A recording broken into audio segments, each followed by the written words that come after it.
Most people who experience sleep paralysis are told the same thing. It's stress. It's your sleep schedule. Change your diet. Exercise more. It will pass. And for most people, it does pass. I am not most people. I have moved 3 times in 4 years. 3 different addresses, 3 different cities, 3 different beds in 3 different rooms. And every single time, within 2 weeks of arriving, it found me.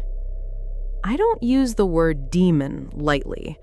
I'm a rational person. I have a master's degree in environmental science. I track data for a living. I believe in things I can measure. And I am telling you, what has been following me cannot be measured. The first time it happened, I was 28 years old, living in a studio apartment in Chicago.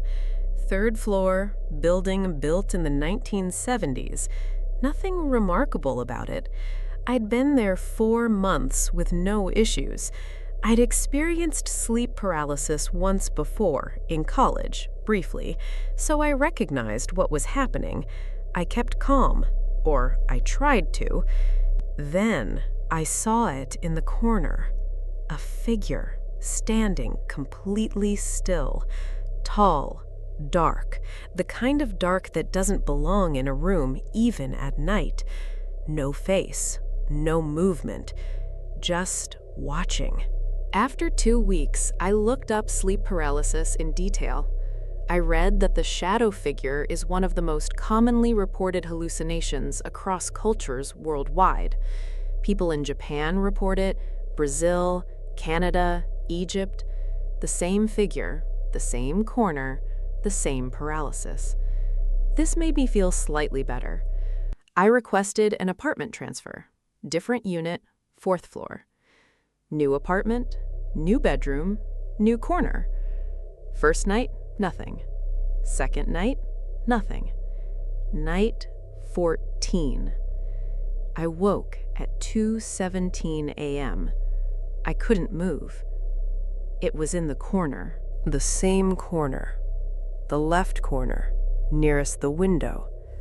The same figure, the same absolute darkness, as though it had simply waited 2 weeks for me to settle in and then come home.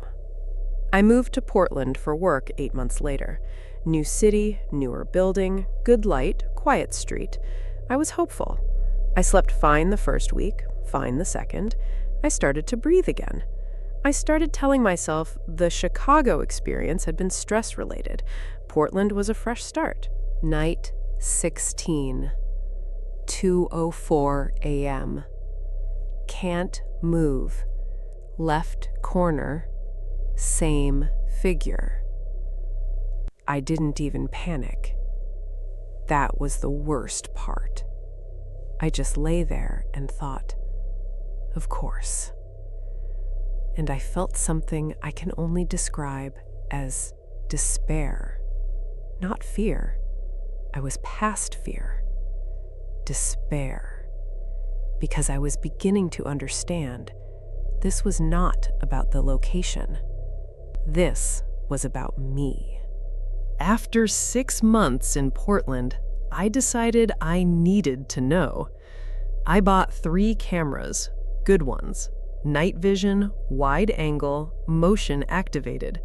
1 facing the left corner, 1 facing my bed, 1 covering the doorway. I also bought an EMF reader. I told no one what I was doing. I ran the cameras for 3 weeks, 18 nights of footage, roughly 8 hours per night, 144 hours of video.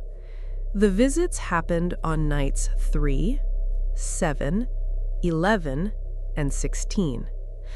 I watched all the footage, every hour.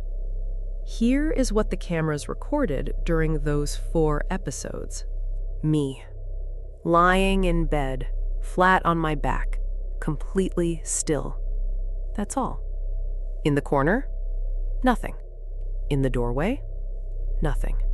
On the EMF reader? Nothing. Just me, lying there. And then, after a few minutes, sitting bolt upright, as though something had released me.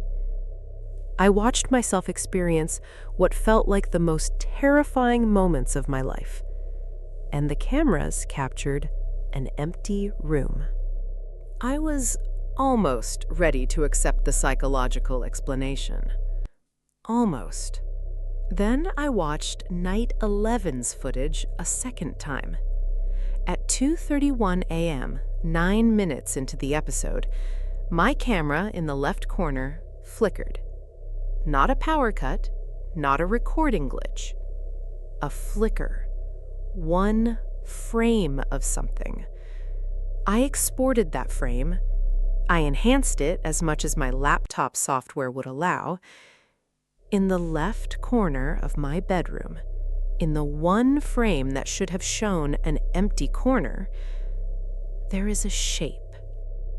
I moved to Seattle 6 weeks later.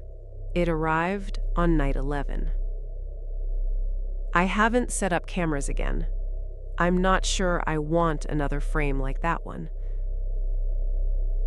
I still live in Seattle, 14 months now. The visits are less frequent, or maybe once every 3 or 4 weeks. No one has a satisfying answer. What is not explained, what no one has explained to my satisfaction, is why it follows me. Why the same corner? Why the same time? Why, when I move hundreds of miles away, it waits exactly 2 weeks before it comes home? If you know, if you've experienced something like this, if you have a framework that makes sense of it, please tell me. I read every comment. I'm not afraid anymore. Not exactly. But I am very, very tired. Good night. Sleep well. And maybe check your corners before you turn the light off.